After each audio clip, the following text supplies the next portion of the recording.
भरत के कई राज्य में थे। अपनी ननिहाल में अयोध्या की घटनाओं से सर्वथा अनभिज्ञ, लेकिन वे चिंतित थे। उन्होंने एक सपना देखा था, पर उसका अर्थ पूरी तरह नहीं समझ पा रहे थे। संगी साथियों के साथ बातचीत में उन्होंने कहा, मैं नहीं जानता कि उसका अर्थ क्या है, पर सपने से मुझे डर लगने लगा है। मैंने देखा कि समुद्र सूख गया, चंद्रमा धरती पर गिर पड़े, वृक्ष सूख गए।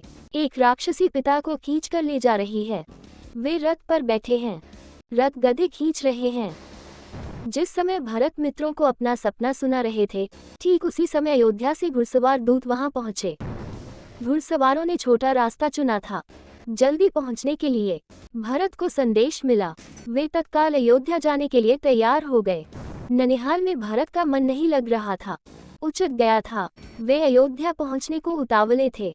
केकेराज ने भरत को विदा किया, 100 रथों और सेना के साथ। उन्हें घुड़सवारों से अधिक समय लगा, लंबा रास्ता पकड़ना पड़ा। सेना और रथ खेतों से होकर नहीं जा सकते थे। वे 8 दिन बाद अयोध्या पहुंचे। नदी पर्वत लांघते, थके हुए और चिंतित, भरत ने अयोध्या नगरी को दूर से देखा। नगर उन्हें सामान्य नहीं लगा, बदला बदला सा था। अनिष्ट की आशंका उनके मन में और गहरी हो गई। यह मेरी अयोध्या नहीं है, क्या हो गया है इसे? उन्होंने पूछा। सड़कें सूनी हैं, बाग बगीचे उदास हैं, सब लोग कहाँ गए? वह तुमुलनाद कहाँ है? पक्षी भी कलरव नहीं कर रहे हैं। इतनी चुप्पी क्यों? किसी ने भरत के प्रश्नों का उत्तर नहीं दिया। नगर पहुंचते ही भरत सीधे राजभवन गए, महाराज दशरथ के प्रासाद की ओर। महाराज वहां नहीं थे। फिर वे कैकेयी के महल की ओर बढ़े। मां ने आगे बढ़कर पुत्र को गले लगा लिया, परंतु भरत की आंखें पिता को ढूंढ रही थीं। उन्होंने मां से पूछा, पुत्र, तुम्हारे पिता चले गए हैं वहां जहां एक दिन हम सबको जाना है। उनका निधन हो गया। भरत ये सुनते ही शोक में डूब गए, पछाड़ खाकर गिर पड़े, विलाप करने लगे।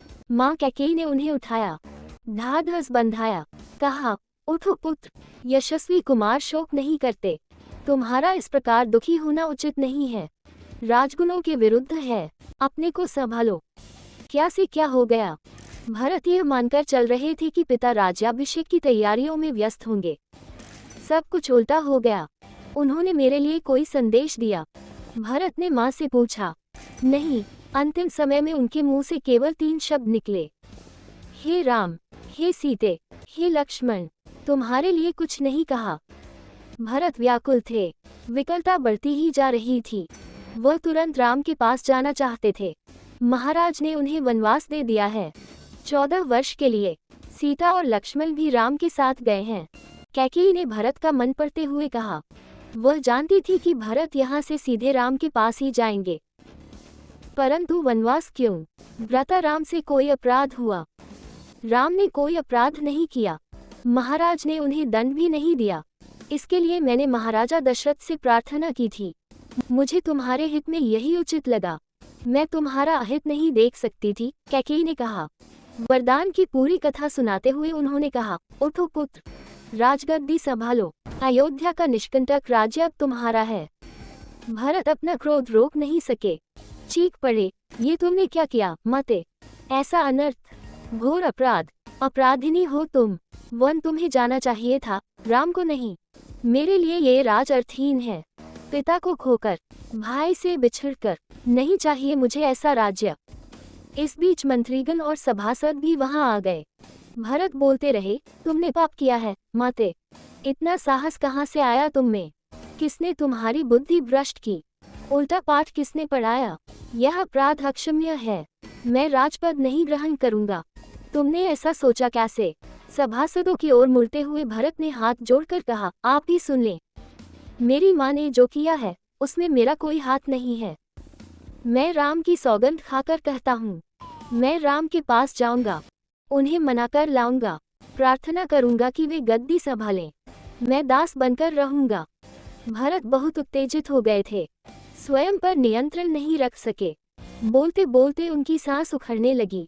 वे चकराकर धरती पर गिर पड़े। सुध-बुध लौटी तो भरत रानी कौशल्या के महल की ओर चल पड़े। उनसे लिपटकर बच्चों की तरह बिलखकर रोए, उनके चरणों में गिर पड़े। कौशल्या आहत थीं। उन्होंने कहा, पुत्र, तुम्हारी मनोकामना पूरी हुई। तुम जो चाहते थे हो गया। राम अब जंगल में हैं। अयोध्या का राज तुम्हारा है। मुझे बस एक दुख है। कैकेयी ने राज लेने का जो तरीका अपनाया वह अनुचित था, निर्मम था। तुम राज करो पुत्र, पर मुझ पर एक दया करो। मुझे मेरे राम के पास भिजवा दो। भरत ने रानी कौशल्या से क्षमा मांगी, सफाई दी। रानी कैकेयी के व्यवहार पर ग्लानि व्यक्त की। कहा, राम मेरे प्रिय अग्रज हैं। मैं उनका अहित सोच भी नहीं सकता। मैं निरपराध हूँ। कौशल्या ने भरत को क्षमा कर दिया, उन्हें गले से लगा लिया। भरत सारी रात फूट फूट कर रोते रहे। सुबह तक शत्रुघ्न को पता चल गया था कि कैकेयी के कान किसने भरे। मंथरा अयोध्या के घटनाक्रम से घबरा गई थी, छिप गई। कुछ दिनों से उसे किसी ने नहीं देखा। भरत और शत्रुघ्न राम को वापस लाने पर मंत्रणा कर रहे थे। तभी शत्रुघ्न की दृष्टि बचकर निकलती मंथरा पर पड़ी। उन्होंने लपक कर उसके बाल पकड़ लिए, खींचते हुए भरत के सामने लाए। भरत को दासी की भूमिका बताई। शत्रुघ्न उसे जान से मार देने पर उद्यत थे। भरत ने बीच बचाव किया। मुनि वशिष्ठ अयोध्या का राज सिंहासन रिक्त नहीं देखना चाहते थे। खाली सिंहासन के खतरों से वे परिचित थे। उन्होंने सभा बुलाई, भरत और शत्रुघ्न को आमंत्रित किया। भरत से कहा, वत्स, तुम राजकाज संभाल लो। पिता के निधन और बड़े भाई के वनगमन के बाद यही उचित है। भरत ने महर्षि का आग्रह स्वीकार कर दिया। बोले, मुनिवर, ये राज्य राम का है, वही इसके अधिकारी हैं। मैं ये पाप नहीं कर सकता। हम सब वन जाएंगे और राम को वापस लाएंगे। वन जाने के लिए सभी तैयार थे। भरत ने सबके मन की बात कही थी। सबकी इच्छा थी कि राम अयोध्या लौट आएं। अगली सुबह भरत सभी मंत्रियों और सभासदों के साथ वन के लिए चले। गुरु वशिष्ठ साथ थे, नगरवासी भी थे। अयोध्या की चतुरंगिनी सेना तो थी ही। राम तब तक गंगा पार कर चित्रकूट पहुंच गए थे। वहां एक आश्रम था, महर्षि भरद्वाज का, गंगा यमुना के संगम पर। राम आश्रम में नहीं रहना चाहते थे ताकि महर्षि को असुविधा न हो। महर्षि ने उन्हें एक पहाड़ी दिखाई, सुंदर स्थान, सुरम्य दृश्य, पर्णकुटी वहीं बनाई गई। भरत को सूचना मिल गई थी। वे चित्रकूट ही आ रहे थे, पूरे दलबल के साथ। सेना के चलने से आसमान धूल से अट गया, हर ओर कोलाहल। वे श्रृंगवपुर पहुंचे। निषाद राजगोह को सेना देखकर कुछ संदेह हुआ।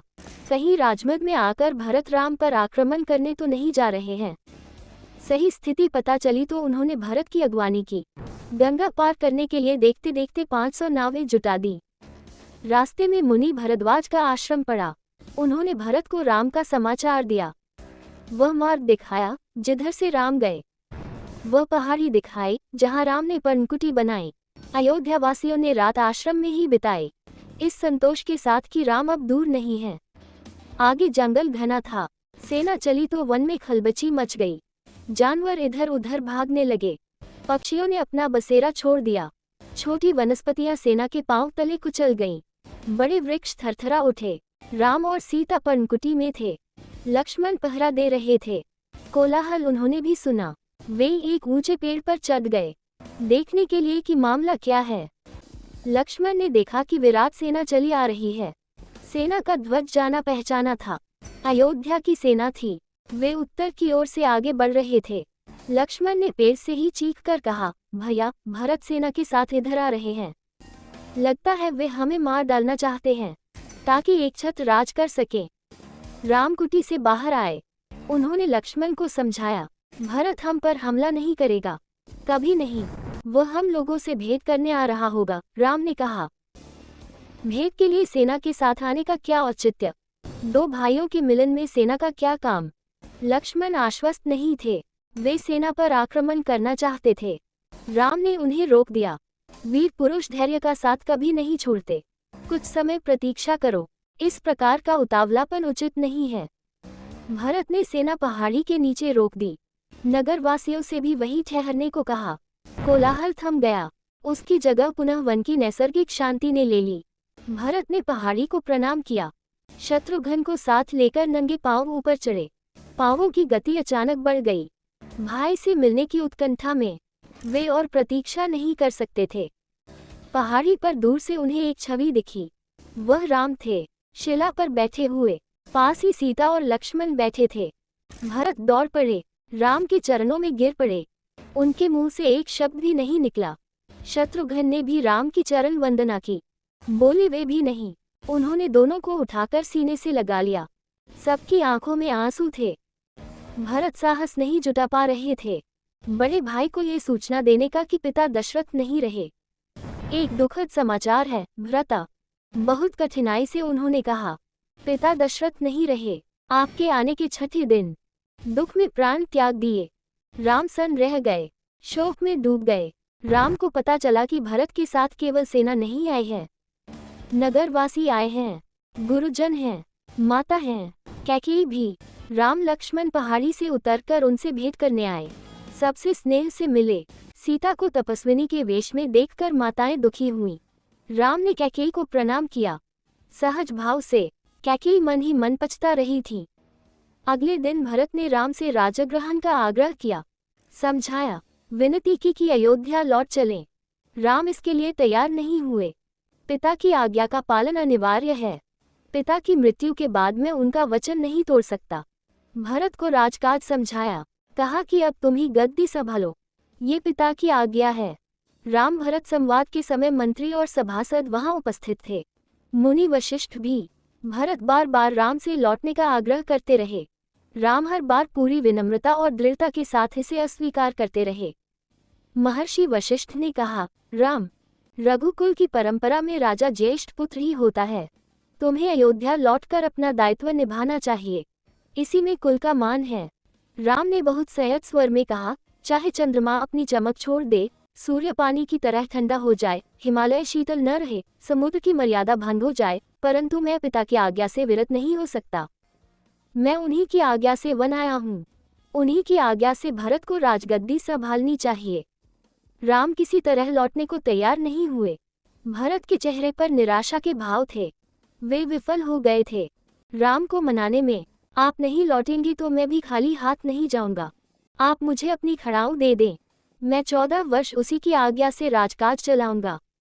भरत का यह आग्रह राम ने स्वीकार कर लिया, अपनी खड़ाऊ दे दी। भरत ने खड़ाऊ को माथे से लगाया और कहा, 14 वर्ष तक अयोध्या पर इन चरण पादुकाओं का शासन रहेगा। सबको प्रणाम कर राम ने उन्हें चित्रकूट से विदा किया। राम की चरण पादुकाओं को एक सुसज्जित हाथी पर रखा गया। प्रतिहारी उस पर चवर डुलाते रहे। अयोध्या पहुंचकर भरत ने पादुका पूजन किया, कहा, ये पादुकाएं राम की धरोहर हैं, मैं इनकी रक्षा करूंगा, इनकी गरिमा को आंच नहीं आने दूंगा। भरत अयोध्या में कभी नहीं रुके, तपस्वी के वस्त्र पहने और नंदीग्राम चले गए।